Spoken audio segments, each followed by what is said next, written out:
सत श्री अकाल, स्वागत है सारे ही दर्शकों का। पंजाब इस वेले वेख रहे हो तुसी ते मैं हाँ गगनदीप सिंह ते लैके हाजिर हाँ पंजाब पंजाबी अते किसानां दे नाल जुड़ियां खास खबरां। सब तो पहला सीधा किसानी अंदोलन के तहत हुई बीते दिन की मीटिंग के वाल रुख करांगे, जो मीटिंग बेसिट्टा रही है। 15 जनवरी की मीटिंग बेसिट्टा रहने तो बाद किसानां दे विच रोह का माहौल है ते किसानां दा कहना है कि लगातार तरीक तो बाद तरीक दे रही है सरकार अते इस अंदोलन नूं लंबा करन दीयां कोशिशां किसानां दे नाल अजिहा वरतीरा वरत के सरकार करना चाहती है। कि कुछ किसान आगुआं दा कहना है, वो सुनते हैं।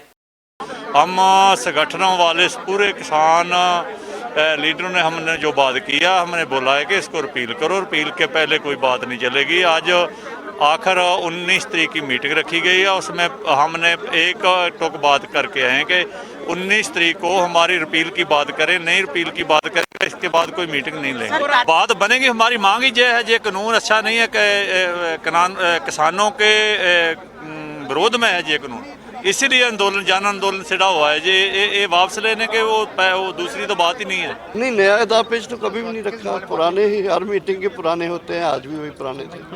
यानी वही है, दो मेन मुद्दे हैं, 3 कानून वाला और एमएसपी वाला।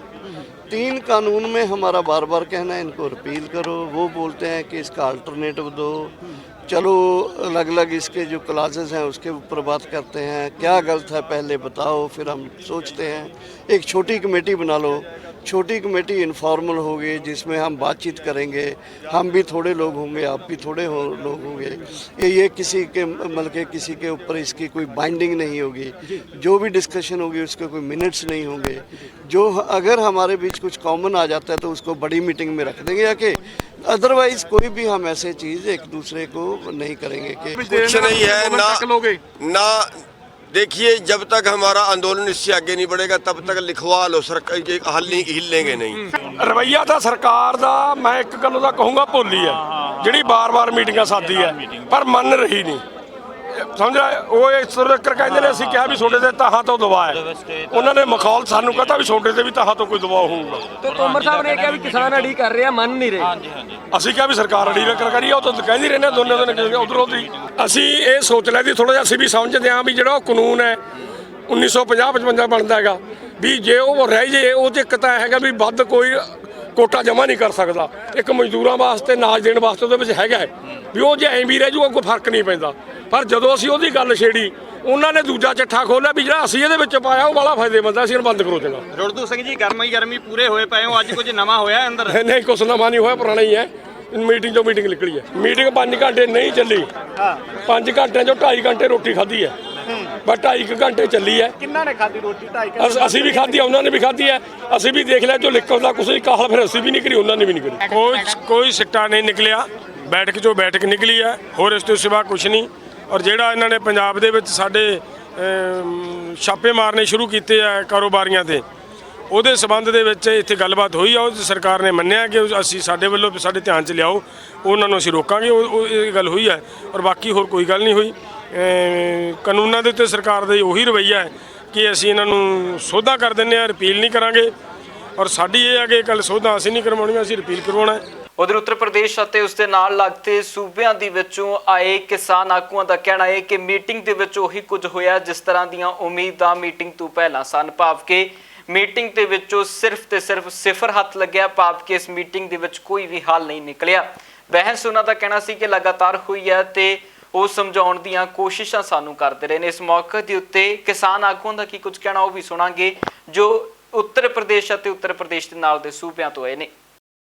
ये तो तय होना पड़ेगा कि कोई इस तरह के पदों पर रहेगा राज्यसभा पर नहीं जाएगा, ये एफिडेविट देना पड़ेगा। नहीं, ये तो आप अरे मैं थोड़ा कह रहा, चीफ जस्टिस पर गंभीर आरोप लगा रहे हैं। आरोप थोड़ा लगा रहा, मैं गए नहीं क्या राज्यसभा में?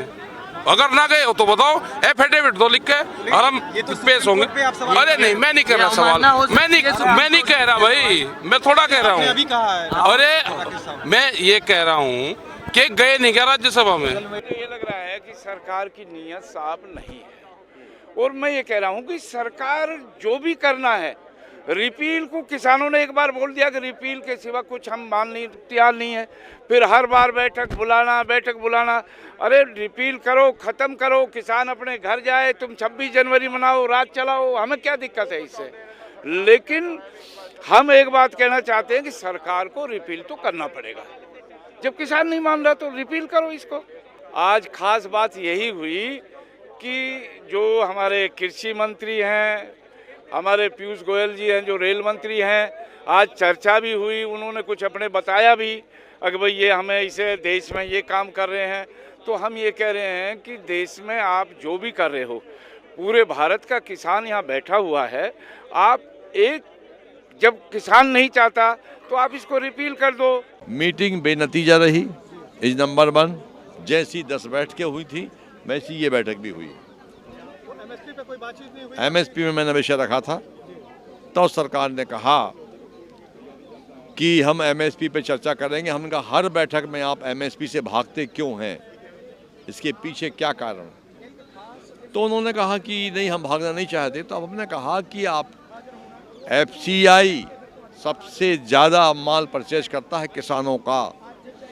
2014 में जब भाजपा ने सत्ता संभाली थी तब एफसीआई पर 90,000 करोड़ का कर्जा था। अब ये बढ़कर 2020 में 3,66,000 करोड़ का हो गया। एफसीआई को कब बेचने वाले हैं आप?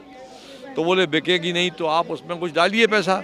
सरकार पैसा डालने से भाग रही है तो कहाँ से माल खरीदेंगे किसानों का? तो अगली बैठक में चर्चा होगी विस्तार से। आज की वार्ता में कोई खास निकला नहीं है। आज की वार्ता में अगली मीटिंग निकली है। आज तो सिर्फ बहस ही हुई है, चर्चा ही हुई है। तो चर्चा काफ़ी होगी।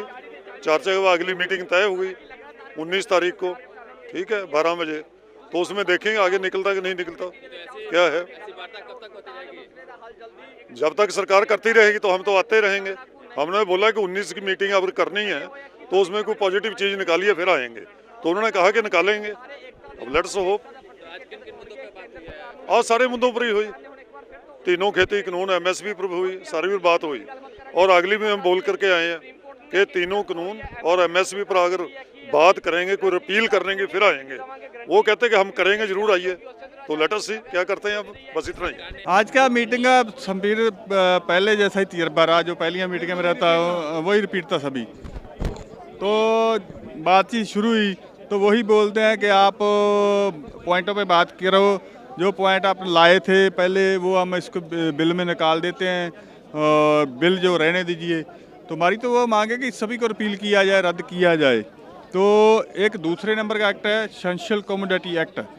उसके 1955 वाला एक्ट था, उसमें शोध कर उसको और बढ़ाकर जो नया एक्ट लाया गया। तो हमने ये मांग की थी कि उसमें जो शोध की गई है उसको रिपील किया निकाल दिया जाए और पहले वाला 1955 वाला एक्ट है जो उसको बहाल किया जाए। तो सरकार ये भी नहीं मानती। और दूसरे दौर में जब हम बात करते हैं कि जो है एमएसपी पर कानून बनाओ ली दोबारा 19 को 12 बजे, हाँ 19 तारीख को 12 बजे आज की मीटिंग में चर्चा हुई है और कुछ नहीं होया, सिट्टा कोई नहीं निकला। एसेंशियल कमोडिटी एक्ट पे चर्चा हुई है, कानूनों पर भी हुई है, एमएसपी पर कहा सी, एमएसपी पर नहीं करी उन्होंने।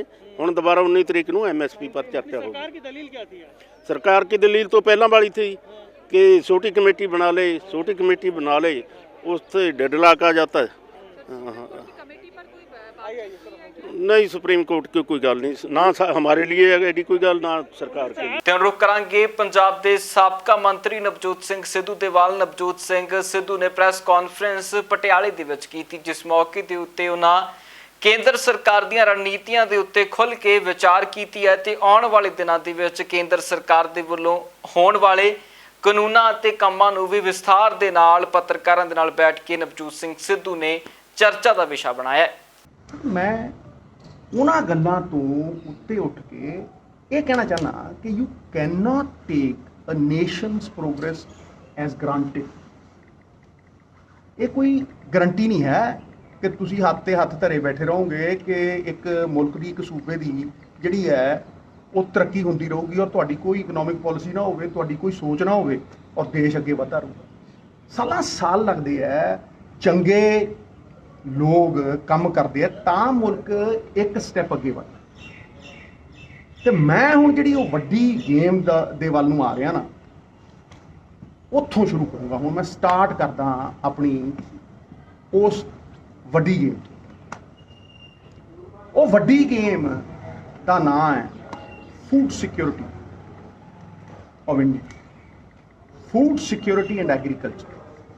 ਦੇਖੋ ਹੋਰ ਦੁਨੀਆ ਦੇ ਵਿੱਚ ਜੇ ਤੁਸੀਂ ਮੁੱਢ ਬੰਨ੍ਹਣਾ ਹੋਵੇ ਖੇਤੀ ਤੇ ਫੂਡ ਸਿਕਿਉਰਿਟੀ, ਰੋਟੀ ਤਾਂ ਖਾਣੀ ਹੈ ਨਾ ਸਾਰਿਆਂ ਨੇ, ਇਹ ਸਭ ਤੋਂ ਵੱਡੀ ਚੀਜ਼।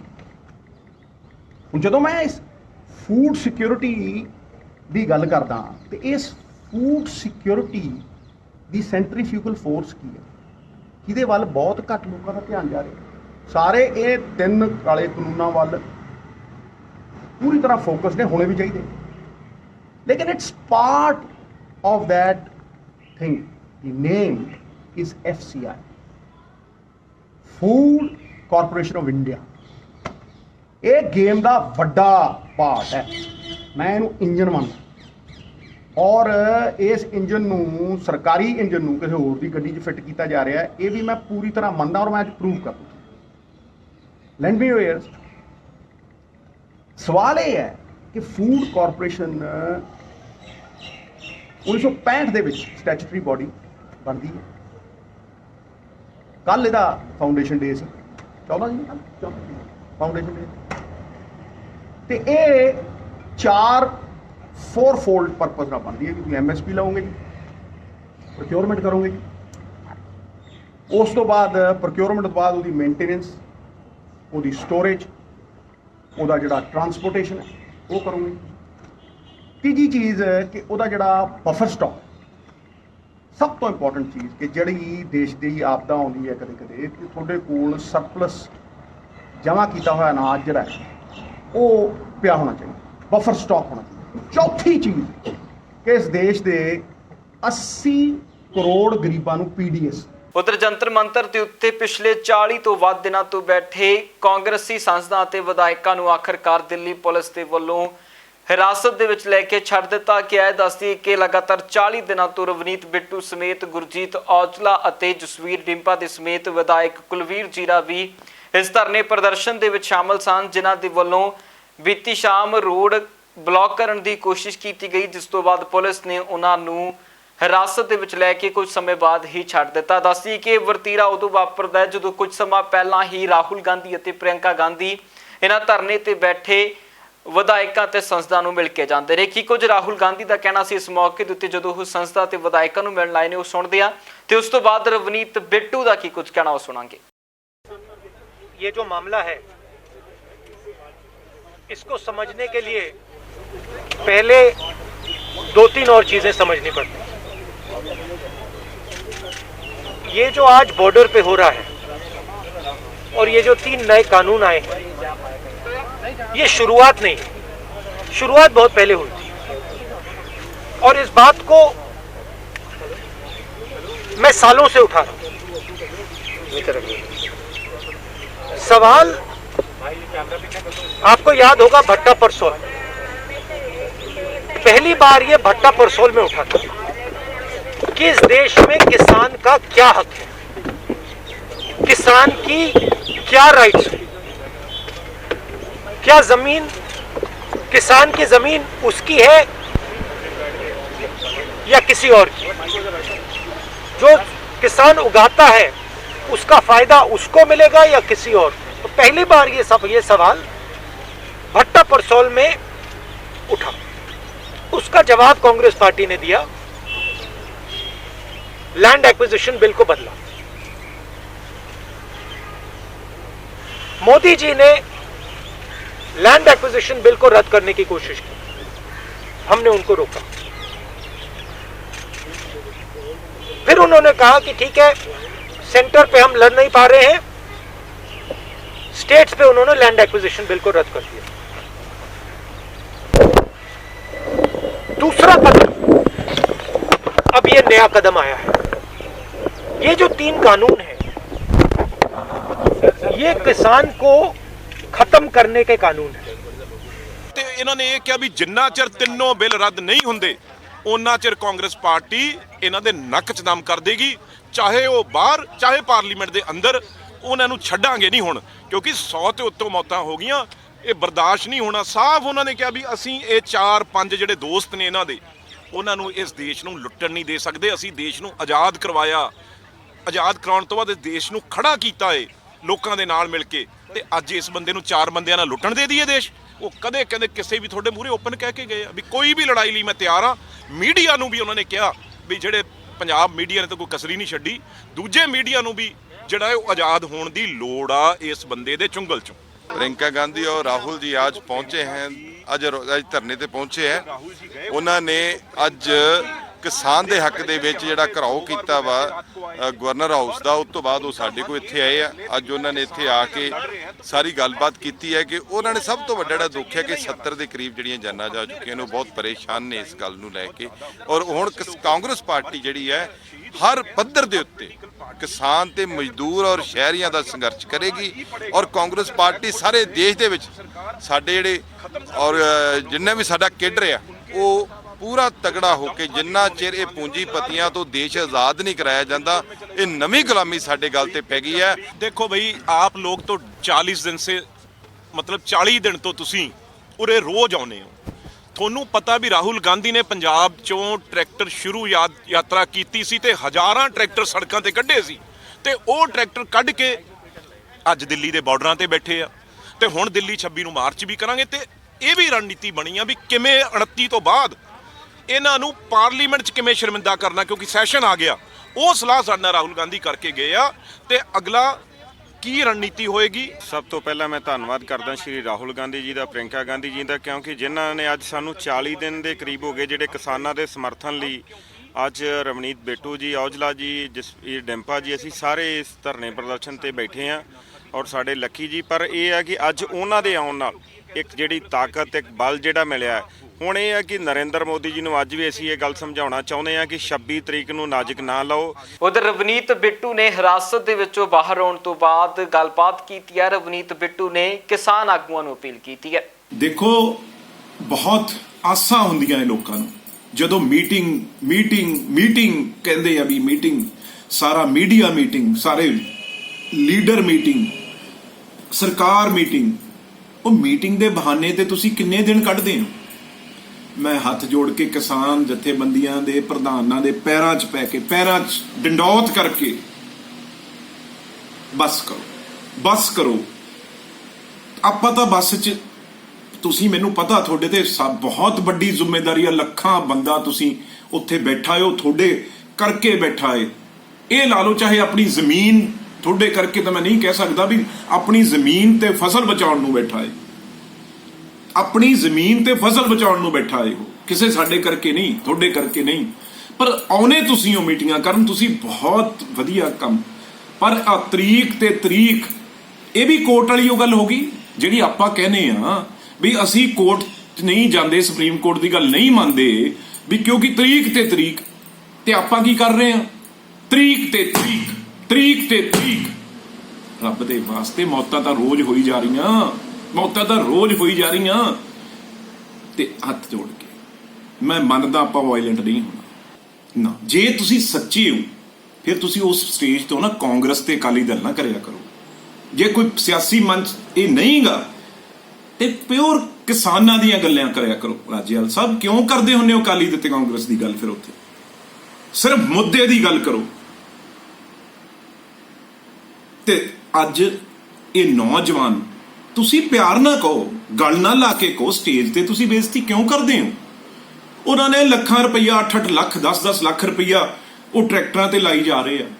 ਉਧਰ ਅਕਾਲੀ ਦਲ ਦੇ ਵੱਲੋਂ ਪੰਜਾਬ ਦੇ ਵਿੱਚ ਚੋਣਾਂ ਦੀ ਤਿਆਰੀ ਦੇ ਵੱਲ ਰੁਖ ਕਰ ਲਿਆ ਗਿਆ ਹੈ। ਅਕਾਲੀ ਦਲ ਦੇ ਆਗੂ ਦਲਜੀਤ ਸਿੰਘ ਚੀਮਾ ਦੇ ਸਮੇਤ ਸਾਰੇ ਵੱਡੇ ਅਕਾਲੀ ਆਗੂ ਚੋਣ ਕਮਿਸ਼ਨ ਨੂੰ ਮਿਲਣ ਦੇ ਲਈ ਗਏ ਨੇ, ਜਿੱਥੇ ਉਹਨਾਂ ਨੂੰ ਅਪੀਲ ਕੀਤੀ ਹੈ ਕਿ ਪੰਜਾਬ ਦੇ ਵਿੱਚ ਸਾਰਥਕ ਮਾਹੌਲ ਦੇ ਵਿੱਚ ਚੋਣਾਂ ਹੋਣੀਆਂ ਚਾਹੀਦੀਆਂ ਨੇ।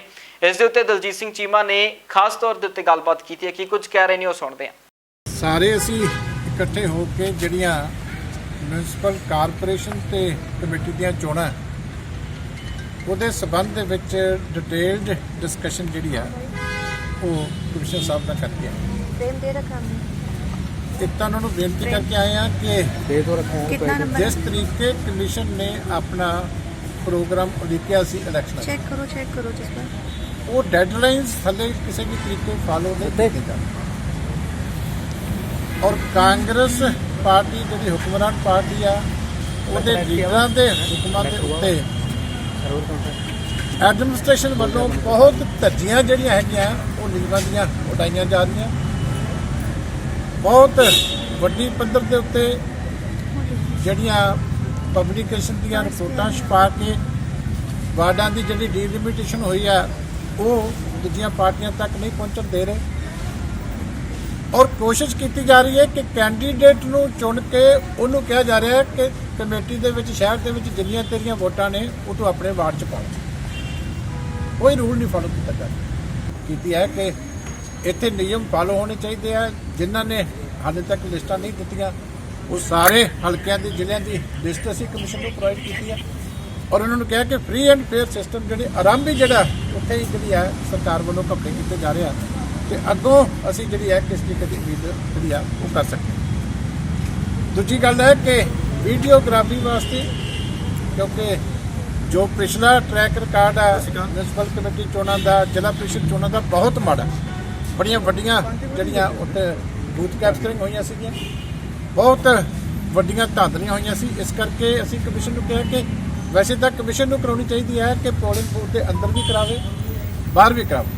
ਜਿੱਥੇ ਨੋਮੀਨੇਸ਼ਨ ਫਾਈਲ ਹੋਣੇ ਆ ਉੱਥੇ ਵੀ ਕਰਾਵੇ ਕਿਉਂਕਿ ਪਿੱਛੇ ਨੋਮੀਨੇਸ਼ਨ ਪੇਪਰ ਵੀ ਸਾਡੇ ਲੋਕਾਂ ਦੇ ਖੋਹ ਕੇ ਲੈ ਗਏ ਸੀ। ਇਸ ਕਰਕੇ ਉਹ ਵੀ ਅਸੀਂ ਬੇਨਤੀ ਕਰਕੇ ਆ ਤੇ ਜੇ ਕਮਿਸ਼ਨ ਨੂੰ ਕੋਈ ਦਿੱਕਤ ਹੈ ਤੇ ਫਿਰ ਸਾਨੂੰ ਪੋਲੀਟੀਕਲ ਪਾਰਟੀਆਂ ਨੂੰ ਅਲਾਉ ਕਰੇ। ਅਸੀਂ ਕੈਂਡੀਡੇਟ ਆਪਣੇ ਖਰਚੇ ਤੇ ਵੀ ਕਰਾਉਣ ਨੂੰ ਤਿਆਰ ਹਾਂ। ਉਧਰ ਸ਼੍ਰੋਮਣੀ ਗੁਰਦੁਆਰਾ ਪ੍ਰਬੰਧਕ ਕਮੇਟੀ ਦੀ ਪ੍ਰਧਾਨ ਬੀਬੀ ਜਗੀਰ ਕੌਰ ਦੇ ਵੱਲੋਂ ਵੀ ਦੇਸ਼ ਦੇ ਪ੍ਰਧਾਨ ਮੰਤਰੀ ਨਰਿੰਦਰ ਮੋਦੀ ਦੇ ਨਾਮ ਸੁਨੇਹਾ ਲਾਇਆ ਗਿਆ ਹੈ। ਬੀਬੀ ਜਗੀਰ ਕੌਰ ਦਾ ਕਹਿਣਾ ਹੈ ਕਿ ਪ੍ਰਧਾਨ ਮੰਤਰੀ ਨੂੰ ਚਾਹੀਦਾ ਹੈ ਕਿ ਉਹ ਕਿਸਾਨਾਂ ਨੂੰ ਗਲਵੱਕੜੀ ਦੇ ਵਿੱਚ ਲੈ ਕੇ ਕਿਸਾਨ ਹਿੱਤ ਦਾ ਕੋਈ ਫੈਸਲਾ ਕਰਨ ਤਾਂ ਜੋ ਕਿਸਾਨ ਘਰਾਂ ਨੂੰ ਪਰਤ ਸਕਣ।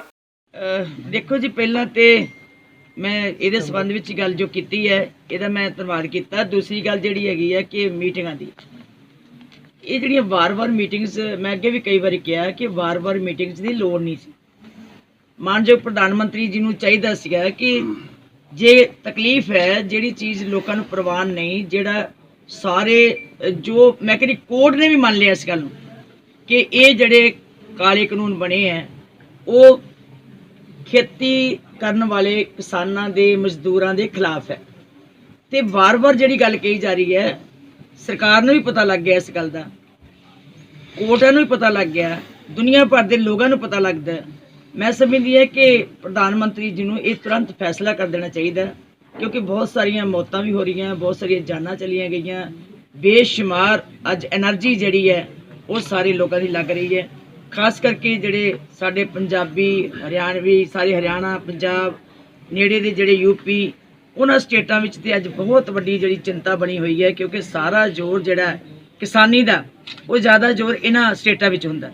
ਸੋ ਇਸ ਕਰਕੇ ਇਹਨਾਂ ਨੂੰ ਜ਼ਿਆਦਾ ਮਾਰ ਪੈਣ ਕਰਕੇ ਇਹਨਾਂ ਦੇ ਉੱਤੇ ਜ਼ਿਆਦਾ ਮਨ ਦੇ ਬੋਝ ਹੈ। ਇਹ ਸਾਰੀ ਤਕਲੀਫ ਨੂੰ ਹੱਲ ਕਰਨਾ ਚਾਹੀਦਾ। ਕਮੇਟੀਆਂ ਦੀ ਤੇ ਮੇਰਾ ਖਿਆਲ ਹੈ ਕਿ ਉਹ ਕਮੇਟੀਆਂ, ਜੇ ਇਹੀ ਕਮੇਟੀ ਅਸੀਂ ਜਦੋਂ ਪਾਰਲੀਮੈਂਟ 'ਚ ਮੈਂਬਰ ਪਾਰਲੀਮੈਂਟ ਸਰਦਾਰ ਸੁਖਬੀਰ ਸਿੰਘ ਬਾਦਲ ਜੀ ਨੇ ਕਿਹਾ ਸੀ ਕਿ ਕਮੇਟੀ ਬਣਾ ਦਿਓ, ਸਿਲੈਕਟ ਕਮੇਟੀ, ਜਿਹੜੀ ਸਿਲੈਕਟ ਕਮੇਟੀ ਕਿਸਾਨਾਂ ਨਾਲ ਮੀਟਿੰਗ ਕਰੇਗੀ, ਮਾਰਾ ਨਾ ਕਰੇਗੀ, ਇਕਨੋਮਿਕ ਆਰਥਿਕ ਪੱਖ ਤੋਂ ਜਿਹੜੇ ਲੋਕ ਜਾਣੂ ਨੇ ਉਹਨਾਂ ਨਾਲ ਆਰਥਿਕ ਮਾਰਾ ਨਾ ਕਰੇਗੀ, ਉਦੋਂ ਜੇ ਕਰ ਲੈਂਦੇ ਤੇ ਆ ਇੰਨੀ ਮੁਸੀਬਤ ਨਾ ਬਣਦੀ। ਸੋ ਉਹੀ ਕਮੇਟੀ ਅੱਜ ਸੁਪਰੀਮ ਕੋਰਟ ਨੇ ਕਹਿ ਦਿੱਤਾ ਕਿ ਕਮੇਟੀ ਬਣਾਈ ਜਾਵੇ, ਕਮੇਟੀ ਬਣਾ ਦਿੱਤੀ। ਸੋ ਮੈਂ ਸਮਝਦੀ ਹਾਂ ਕਿ ਮੀਟਿੰਗਾਂ 'ਚ ਕੀ ਨਿਕਲਣਾ ਕੀ ਨਹੀਂ ਨਿਕਲਣਾ ਉਹਦੇ ਸੰਬੰਧ 'ਚ ਅਸੀਂ 8 ਮੀਟਿੰਗਾਂ ਅੱਗੇ ਦੇਖ ਲਈਆਂ। ਇਹ ਤੇ ਪ੍ਰਧਾਨ ਮੰਤਰੀ ਜੀ ਜਾਂ ਭਾਰਤ ਸਰਕਾਰ ਆਪ ਹੀ ਫੈਸਲਾ ਕਰੇ ਕਿ ਤੁਰੰਤ ਇਹਨਾਂ ਨੂੰ ਰੱਦ ਕਰਕੇ ਆਉਣ ਵਾਲੇ ਭਵਿੱਖ ਵਾਸਤੇ ਕੋਈ ਨਵੀਂ ਪਾਲਿਸੀ ਜਿਹੜੀ ਹੈ ਉਹ ਤਿਆਰ ਕਰੇ ਜਿਹਦੇ ਨਾਲ ਕਿਸਾਨ ਜਿਹੜੇ ਆ ਆਪਣੀ ਜ਼ਿੰਦਗੀ ਦੀ ਮੰਜ਼ਿਲ ਤੈਅ ਕਰ ਸਕਣ। ਉਧਰ ਭਾਜਪਾ ਆਗੂਆਂ ਨੂੰ ਲਗਾਤਾਰ ਵਿਰੋਧ ਦਾ ਸਾਹਮਣਾ ਕਰਨਾ ਪੈ ਰਿਹਾ ਹੈ ਕਿਉਂਕਿ ਪੂਰੇ ਦੇਸ਼ ਦੇ ਵਿੱਚ ਕਿਸਾਨ ਧਰਨੇ ਪ੍ਰਦਰਸ਼ਨ ਕਰ ਰਹੇ ਨੇ ਤੇ ਭਾਜਪਾ ਸਰਕਾਰ ਨੂੰ ਇਹਨਾਂ ਖੇਤੀ ਕਾਨੂੰਨਾਂ ਨੂੰ ਵਾਪਸ ਕਰਵਾਉਣ ਦੇ ਲਈ ਅਪੀਲ ਕਰ ਰਹੇ ਨੇ। ਪਰ ਜਦੋਂ ਤੱਕ ਖੇਤੀ ਕਾਨੂੰਨ ਵਾਪਸ ਨਹੀਂ ਹੁੰਦੇ ਉਦੋਂ ਤੱਕ ਕਿਸਾਨਾਂ ਦੀ ਕਾਲ ਦੇ ਮੁਤਾਬਿਕ ਸਾਰੇ ਭਾਜਪਾ ਆਗੂਆਂ ਦਾ ਘਿਰਾਓ ਕੀਤਾ ਜਾਣਾ ਤੇ ਇਹਨਾਂ ਨੂੰ ਕਾਲੀਆਂ ਝੰਡੀਆਂ ਨਾਲ ਇਹਨਾਂ ਦਾ ਵਿਰੋਧ ਕਰਨ ਦੀ ਗੱਲ ਆਖੀ ਜਾਂਦੀ ਹੈ। ਅਜਿਹਾ ਹੀ ਕੁਝ ਸ਼ਵੇਤ ਮਲਿਕ ਦੇ ਨਾਲ ਵੀ ਹੋਇਆ ਜਦੋਂ ਸ਼ਵੇਤ ਮਲਿਕ ਇੱਕ ਓਪਨ ਜਿਮ ਦਾ ਉਦਘਾਟਨ ਕਰਨ ਦੇ ਲਈ ਪਹੁੰਚੇ ਤਾਂ ਉੱਥੇ ਪਹੁੰਚੇ ਕਿਸਾਨਾਂ ਨੇ ਸ਼ਵੇਤ ਮਲਿਕ ਦਾ ਵਿਰੋਧ ਵੀ ਕੀਤਾ ਤੇ ਉਸ ਮੌਕੇ ਦੇ ਉੱਤੇ ਲੱਗੇ ਨੀਂਹ ਪੱਥਰ ਦੇ ਉੱਤੇ ਵੀ ਕਾਲ ਖਮਾਲ ਦਿੱਤੀ ਗਈ, ਜਿਸ ਤੋਂ ਬਾਅਦ ਪੁਲਿਸ ਪ੍ਰਸ਼ਾਸਨ ਦੇ ਵੱਲੋਂ ਇਹਨਾਂ ਧਰਨਾਕਾਰੀਆਂ ਨੂੰ ਪਰੇ ਕਰਦੇ ਹੋਏ ਸ਼ਵੇਤ ਮਲਿਕ ਤੋਂ ਇਸ ਓਪਨ ਜਿਮ ਦਾ ਉਦਘਾਟਨ ਕਰਵਾਇਆ ਗਿਆ। ਨਹੀਂ ਜੀ, ਇਹ ਕਿਸਾਨ ਨਹੀਂ ਸੀਗੇ, ਕਾਂਗਰਸ ਦੇ ਲੋਕ ਸੀ ਜਿਹੜੇ ਆਪ ਨਾ ਵਿਕਾਸ ਕरेंगे ਨਾ ਕਰਨੇ ਦੇंगे। ਕਾਂਗਰਸ ਦਾ ਇੱਕੋ ਨਾਰਾ ਹੈ, ਨਾ ਵਿਕਾਸ ਕरेंगे ਨਾ ਕਰਨੇ ਦੇंगे। ਆਪ ਤੇ ਉਹਨਾਂ ਨੇ ਕੀਤਾ ਕੁਛ ਨਹੀਂ। 4 ਸਾਲ ਵਿਕਾਸ ਦੇ ਨਾਂ ਤੇ ਜਨਤਾ ਤਰਸ ਗਈ, ਕੇਵਲ ਕੀਤਾ ਤੇ ਭ੍ਰਿਸ਼ਟਾਚਾਰ ਕੀਤਾ।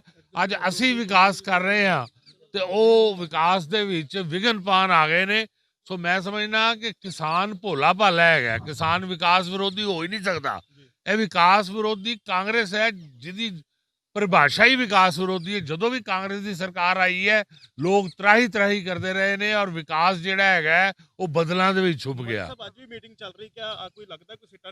मैं समझना जी कि जिहड़ी केंद्र की मोदी सरकार है किसान समर्थक सरकार है, मोदी जी की सरकार जिहड़ी है और निरंतर प्रयास चल रहे ने, उहदे चों कई रिजल्ट भी निकले ने और अगे भी आस है कि मसला जल्दी सुलझ जाएगा। पंजाब इस वेले दे विच फिलहाल ते इन्ना ही, फिर मुड़ हाजिर होवांगे नवीं ते ताज़ा अपडेट्स दे नाल। तद तक लई मैनूं दिओ इजाजत। बहुत बहुत धन्नवाद।